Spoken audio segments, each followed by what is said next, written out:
Hola, ¿cómo están? Hoy vamos a hacer un slime súper fácil de hacer. Yo soy Nina y vamos a ocupar silicón líquido.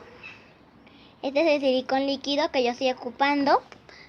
Y detergente líquido, miren, este es el mío.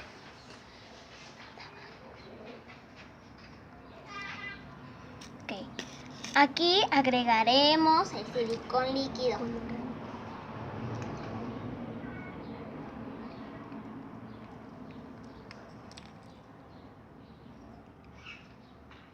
La cantidad que tú agregues va a ser la cantidad de tu slime. Haz una turquesa.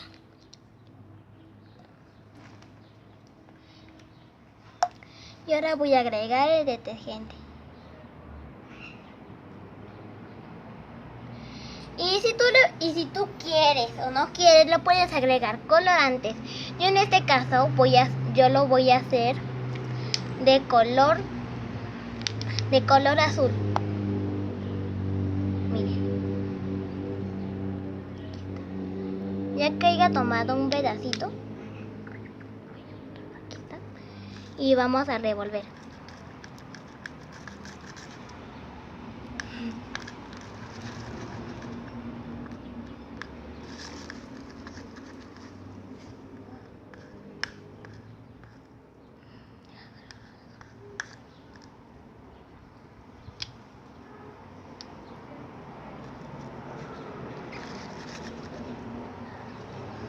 Ya está haciendo burbujas el detergente.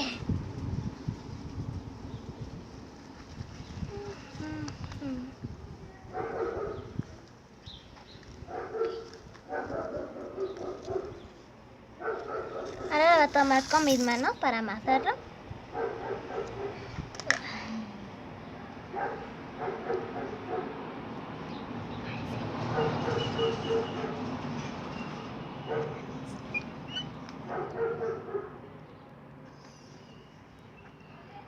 Miren, mientras tú lo amases más y más y más, pues mejor, pues más y más y más se va a ir estirando.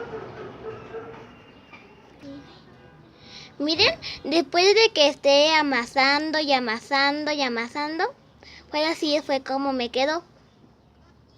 Si les ha gustado este video, denle like, y si no les ha gustado, denle un dislike. Suscríbanse y activen la campanita, y nos vemos en el próximo video.